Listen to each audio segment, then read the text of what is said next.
This is my XFLY Glastar version 2, and it's a fun RC airplane to fly, and it does also feature 4S compatibility, so you can fly this on 4S, and on 4S it comes alive. But if you put a 3S battery inside, I wouldn't be shy to do it if you just expect this one to fly more gentle with less power.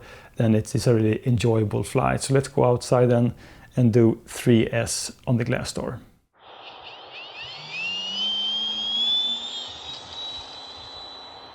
Although this is a 4S plane, I just wanted to try 3S, and I had the Glastar version 1, which was a 3S only plane. So I'm just going to just see how this one works. You can definitely see or just feel that it is a little bit lacking in power. But as usual, when you just fly most of your planes, maybe you stay around 50 to 70% throttle. Then 3S is just enough. Maybe you have to go up to maybe 85% or something. And honestly, if you have a plane in this size, I don't think it really does matter if you have like a 3S 2200 or a 4S 2200 in the way they handle. I mean, it's not like they do become that much different really.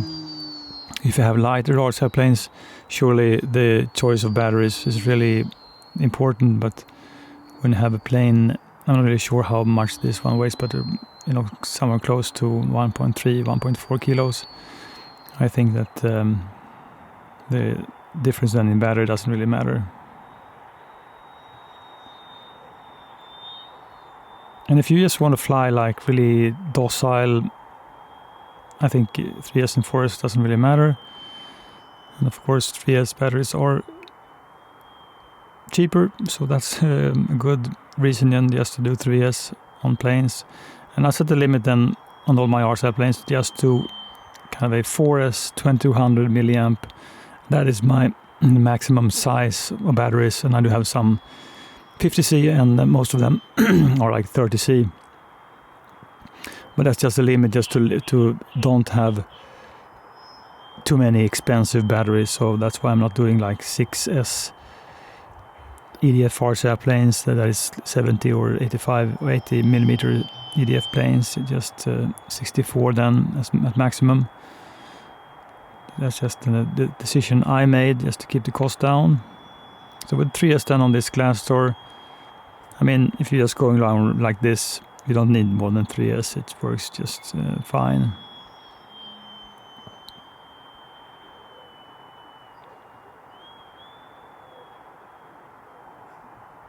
So let's go in for a touch and go.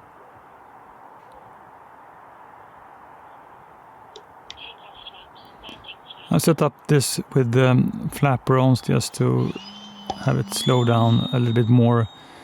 Flaperons means that you use the ailerons as flaps, so you just deploy them and you have both going down a little bit. Landing flaps. So that does limit kind of the angle which you can bank the plane. Time remaining 2. So that's why I'm just employing flaperons just before I go down and land. So flaperons, they are not as efficient then as real flaps, but also really easy just to put flaperons on almost any plane, because you put the ailerons on 2 different channels, and that's it more or less, and just program your TX.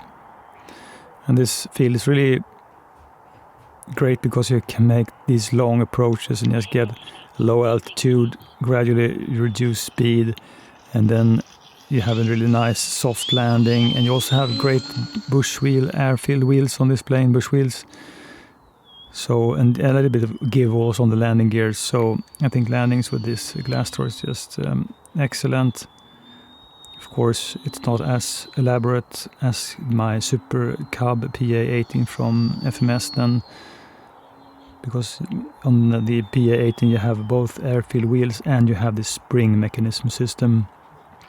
And even just compare then on my Durafly Tundra planes, they have a really nice suspension on the landing gears. They are usually makes for excellent soft landings. But you can see this field is kind of rough, a few bumps and such. So good practice just to do a lot of landings, although they are not really too complicated. I'm experimenting with my flaperon settings.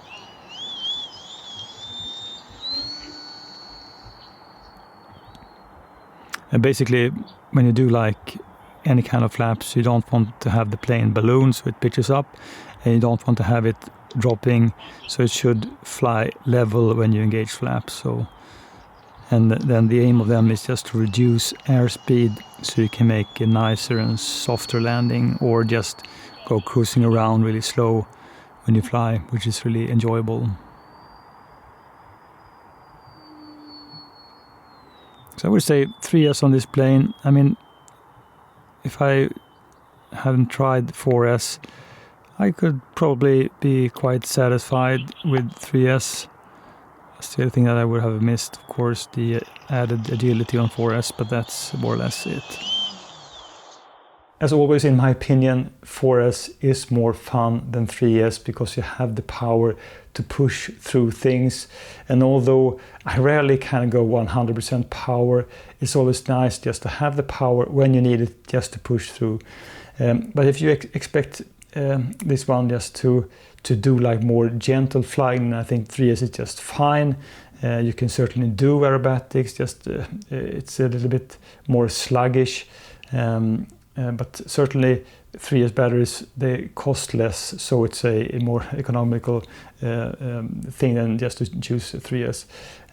This is also a great looking RC plane. It flies, and maybe that's one of the reasons I really like this one so much, because I think that, I mean, just these lines on this RC plane, and when it flies, it kind of reminds me of a kind of a Carbon C Cub in some way. So that makes, at least to me, flying with this one much more enjoyable than just comparing to the first version, which looked the same, just but it has this almost just all white design, and with this one you have a great looking RC plane in the sky and great for orientation also. And I'm just running this one on the stock propeller with a 45 amp speed controller from AVN inside, just to have telemetry.